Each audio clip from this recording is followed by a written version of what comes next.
All right, let's continue our discussion with what's the difference between universal design for learning and differentiation. Well, let's start with differentiation because that's probably what you're most familiar with. When we're looking at differentiation, the learning goals for our students remain the same. However, we may do things like differentiate the content that we're presenting to them. We may differentiate the process, like how students are engaging with learning. We might need to differentiate the environment, such as the types of supports that we are providing to students, or we might need to differentiate the product, like how they are showing their understanding. But the one thing we really want to make sure that when we're thinking about differentiation, that we are differentiating or we are making those adaptations, modification changes, whatever is needed, and that we are tailoring those things to students' unique and individual learning needs. Okay, so when we differentiate, we're looking at a student individually, and it might be if we're making database decisions that we have given a math assessment, we have now gotten that math assessment back, and then comparing it with multiple other sources of assessment, that we then identify that a student has a specific need, and then we're going to differentiate these different areas to meet that unique need, all right? And teachers usually differentiate based on readiness, based on students' interest, or based on need. And one way I always like to tell students to think about this is that oftentimes teachers teach in a whole group. So I may go over a skill or a concept in a whole group, but then I know that there's this other group of students that need support. So when I then move to my small groups, I am going to differentiate based on what those students' individual needs are within those groups. And so again, that's just one way to think about differentiation. And that is not necessarily the focus of our content today, because what we really want to focus on is learning about UDL. I know that you've had differentiation in your other courses. So, taking what you already know about differentiation and what you're beginning to learn about UDL, let's look more closely, more in depth at what the differences are between the two. So, when we look at UDL, what is UDL? Really, is you are planning lessons that work for everyone. I can't say that clearly enough or enough times, is that UDL is for all students. And note that we are planning lessons that work for everyone. With differentiation, what we're doing is we're changing lessons so that they fit individual students. Now, it doesn't mean those students might not be grouped together based on ability level or need, but we're actually changing lessons again, tailoring them to individual students. When is UDL used? UDL is used or planned for before you ever teach. When you are in your planning stages, when you're planning your lessons, you are embedding UDL as you're planning. Whereas with differentiation, you're either differentiating during a lesson, so I could be working with a group and then I'm differentiating for John while everyone else is doing this, then I'm differentiating for Susie because I'm doing it based on their individual needs.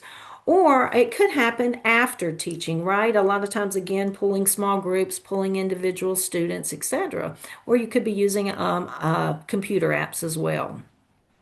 With UDL, the focus is on making learning flexible and accessible. Again, flexible and accessible for all students. We're not rigid when we're using UDL. We are looking at being flexible so that everyone can access learning.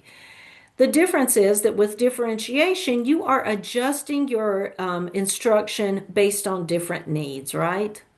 And so ultimately, the goal of UDL is to prevent barriers for all students. We are trying to prevent them in the beginning. And with differentiation, we're helping each student learn to their best, right? To reach their potential, to learn as best as they can. So, an example of UDL might be allowing a student to read the content, to listen to the content, let's say with an audio, or they could watch the content through a video.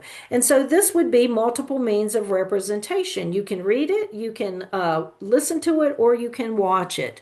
Whereas with differentiation, what we're doing is oftentimes grouping students by skill level for activities. That's a common way to do it, although you could differentiate within a whole group as well. So that is just an example.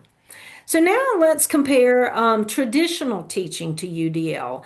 And a lot of these things might be, you might have experienced, so you might be able to make a personal connection with this. So typically with traditional learning, the content is delivered in one fixed format, just one way. For example, a professor or a teacher may only lecture to you, and that's all they do. That's the only way they present the content to you.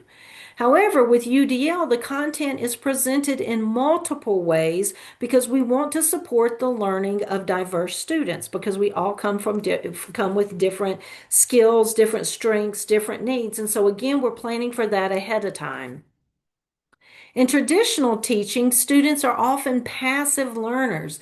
They're doing things like memorizing, I don't know, addition facts, or they're engaged in a lot of repetition, or they're testing or preparing for testing over and over again. However, with universal design for learning, our students are active participants. They're doing things like being engaged in investigation and exploration. They're engaged in data analysis. They're engaged in critical thinking and problem solving. So again, very different between a big difference between being a passive learner and an active learner. With traditional teaching, we typically emphasize things like uniformity, students being quiet, and compliance. So think how often in class me, have been called down for talking out loud in class or talking to a friend when maybe we were even talking about the content, or they want us all to do the same thing in the exact same way. However, with universal design for learning, that's where that flexibility comes in. We really want to encourage curiosity and we want to build in student choice. So you think about the times that you have a choice in your learning and how that impacts your engagement, your participation, how it increases your knowledge and your retention. With traditional teaching, we often have relied on one single type of assessment, and that is frequently a paper and pencil test, or in a digital age, it could be a computer test that or a test taken on the computer. And you only assess a student with that one type of assessment, that one assessment. However, because we all are well versed in high leverage practices, we want to make sure, and this is what you find in universal design for learning, is that when we assess students, that we allow for multiple ways of a demonstration of that understanding. Can you demonstrate your knowledge on a test on the computer? Absolutely, you could. But could you demonstrate that exact same knowledge and understanding with a poster? Could you do it through a debate? Could you do it through the creation of an infomercial, for example? And so, again, when we're looking at universal design for learning as compared to traditional teaching, you're going to see that flexibility, that accessibility, and that drive to meet the needs of all students without focusing on just one student or an individual student's needs or going by a one size fits all kind of model. I do want to let you know that this graphic is on Canvas so you can easily locate it, but I'm just going to quickly go over just what the graphic is, and this was put out by CAST. And really what it is it breaks down universal design for learning into the three core principles. Those three core principles are the multiple means of engagement, multiple means of representation, and multiple means of action and expression. And then it also breaks it down into those 9 guidelines. And so, what we want to make sure is that when we're looking at engagement, that what we're teaching is addresses and welcomes students' interest and their identities. So going back to talking about students from diverse cultures and linguistic backgrounds, UDL is a great way to meet those students' needs. But again, for all students from all different types of cultures, we want to make sure that our students are able to sustain their effort and that they are persistent, and we want to build their emotional capacity. All of that lines up with multiple means of engagement. When we're talking about multiple means of representation, we want to look at things like perception. We want to look at language and symbols, and we want to look at how can we build students' knowledge.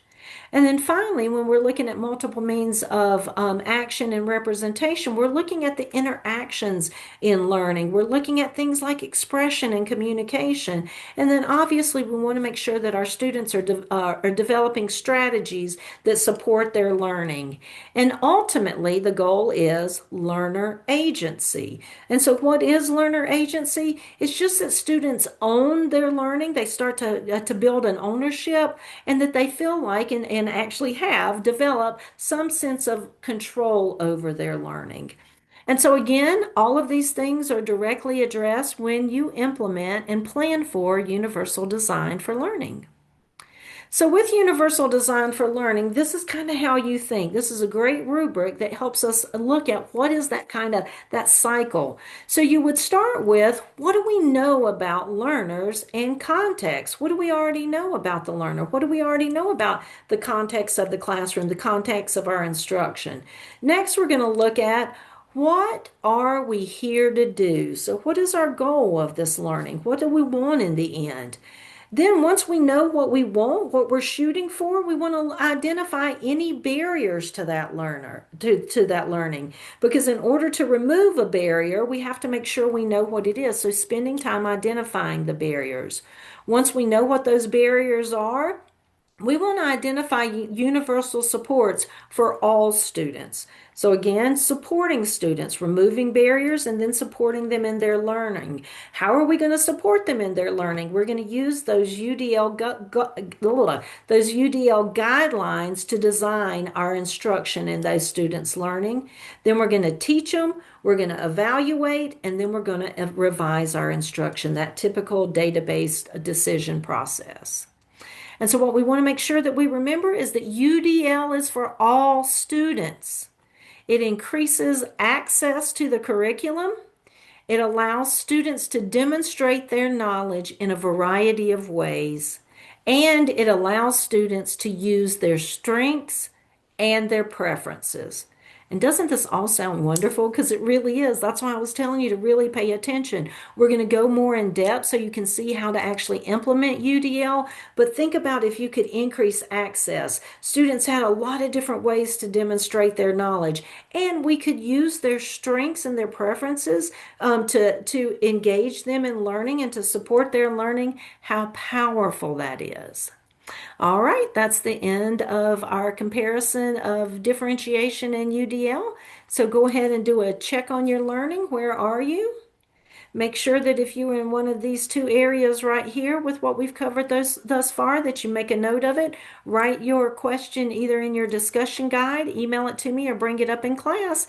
Because as always, if you have any questions, I highly encourage you to ask. Questions are always welcome. And if you're not comfortable doing it in class, reach out. I'm happy to schedule a Zoom meeting with you. All right, I'll see you in the next video.